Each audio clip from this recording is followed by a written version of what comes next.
in the social media sphere, everything's painted as like, homesteading, and it's, women in sundresses, and it's all sunshine and rainbows, and nobody's ever talking about the sheer amount of poop or deworming the goats or, oh, another chicken's dead. Or how much harder is the reality of ranching and farming than sometimes it might be portrayed in the fake artificial world of social media? Well, I'll actually give you a real life example that happened just last week. And this comes as also a consequence of like the diversity of so many different animal species I have. So I had a barn cat, a feral barn cat that I'd inherited with the property. He'd been there like 5-6 years. That place was his home. And I've also got about 5 guardian dogs, and 2 of my guardian dogs are, for a lack of better terms, more or less feral. Mm-hmm. They live on the pastures with their sheep, and they are very serious about their job. Mm-hmm. I do not lose lambs, and I got coyotes, cougars. Yep. They do not let anything near their sheep. But one of them killed my barn cat, and I found it so hard not to take it personally. Mm-hmm. Like, I was so upset at the dogs. But then it's like, the day before that, I'm looking out into the pasture and I see one of them like posted up under a tree looking after a pair of newborn lambs laying right there. I know 100% nothing's gonna get those lambs. And then the other one posted up on another section of the pasture looking after another group of lambs. It's like that same like intuition and instinct that makes them, and drive, their nature, mm-hmm. really, that makes them so good at their job.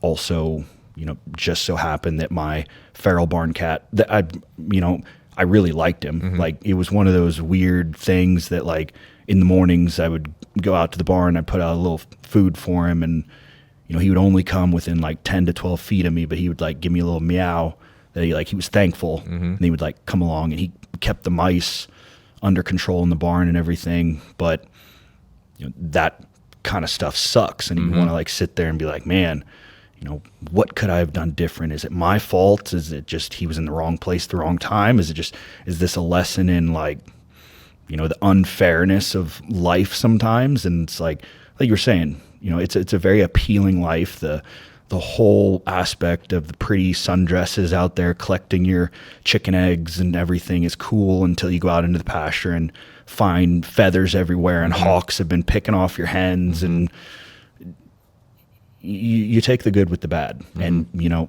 you can't have really good days unless you experience some really bad days, and that's just what makes you appreciate them more. On that theme, when you put so much love and care and attention into the land and into the animals, knowing that one day they're going to become food, one day you're going to have to take their life, or they're going off to the person that's going to do that. And this is I would say, the unrealistic and detached message of the vegan. You can't say you love animals and eat meat. And they'd go a step further and say, you can't say you love animals and breed animals for consumption. But I think what we're talking about here is just the reality of life, that like life requires death, and you're giving these animals what sounds like a beautiful life. But what's it been like to do that? What's it been like to have over 200 living species on your property, care for them so much, and then have to take life, or have to willingly give that animal over for the life to be taken? Well, it's like you said, it's the cycle of life. In order to continue giving life, there must be death. It doesn't matter if you're a vegan or a vegetarian or a carnivore. There is some aspect of death happening in the procurement of your food. And it just so happens that, unless you're a vegan or a vegetarian kind of growing all of your mm-hmm. own stuff in your yard, which, some are, like I would prefer to be as involved in that entire process as possible. Like, I want to know my animal. I want to respect it. I want it to live with dignity. I want to be out there in the freezing cold or the stupid hot, hauling water, hauling feed, hauling hay to take care of them. And, it's hard to not feel I guess, sad whenever they're going to go. But I try my best to not feel sad for them because I want to feel thankful. Like I'm thankful for the nourishment that I'm going to get from them. And it brings about, like, raising animals in this way can only happen if you actually like have a deep care and love for your animals. If you don't really care for them that much, it's a different story. But that's also what winds up making it come full circle and more fulfilling whenever you actually have that beef or that lamb or that pork that you were involved in every process of that animal's life. You did, and you know that you did everything that you can to give them the absolute best life that they could, and there was like as little suffering as possible. Do you think, I know of course not everybody can do this and not everybody wants to, but do you think it's increasingly important that more people get closer to their food or even become farmers and ranchers, given the fact that the modern food system is obviously fragile, and the average age of the standard farmer now is over 50 years old? Over a third of farmers and ranchers are over 65 years old.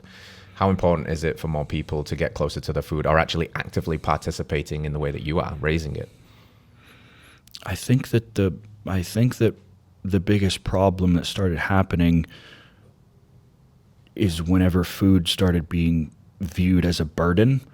And that's all like starting back in the 1970s, whenever, headline news articles were floating around that like the average farmer can now feed we'll say 1,000 people. And it's like, that's great in terms of like economic progress. But then what it wound up doing is it turned food into a burden. And so farming became like cheaper, and like one farmer started doing it as cheaply and big as absolutely possible.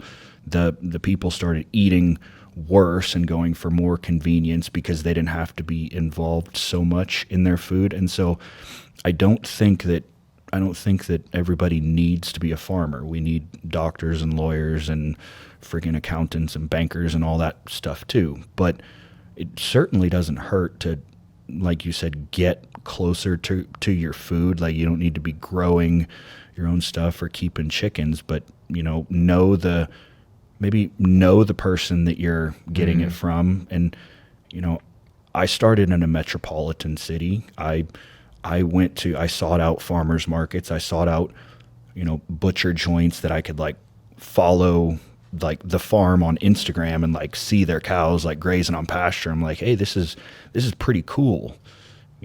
Like getting as close to that as I can, instead of going to like Ralph's and like buying the cheaper or more convenient option of beef, going to a farmer's market and shaking a woman's hand that like her hand also, collected the eggs from the coop, and she can tell me like, oh yeah, I raise Rhode Island Reds and Wyandottes and Barred Rocks. I like this chicken, or like these blue eggs are from this breed. Like those things are pretty important in the grand scheme of becoming healthier, I think. Healthier for you, like the human animal. Obviously, the nutritional superiority of the food is vastly different from something that was raised more conventionally. But if you get closer to the food, if you're willing to shake the hand that feeds you, we are collectively taking a little bit of power back, because that you can't get close to these people that are behind these giant monocrop or these giant CAFO operations that are using thousands of tons of synthetic fertilizers that are destroying the soil and giving you a subpar product at the end of it. Forget the life of the animal, awful, bad way to go out, all of that stuff. So it's the whole like vote with your dollar. If you can do this, and it's really important that you do if you can, because the more of us that do that, the more it's going to create like new incentives and new outcomes. And, a huge bonus at the end of it is you get a nutritionally superior product that tastes delicious. Like we were talking off air about your fruit scrap fed pork and how just wildly different that is to anything you can pick up in the supermarket.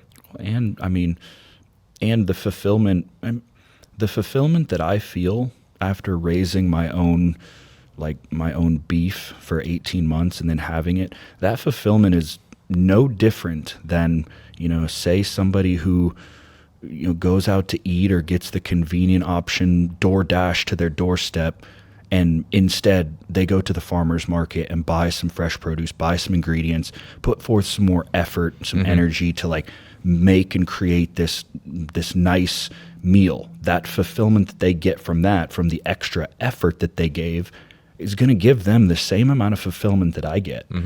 It's like, I think that's the whole idea behind it.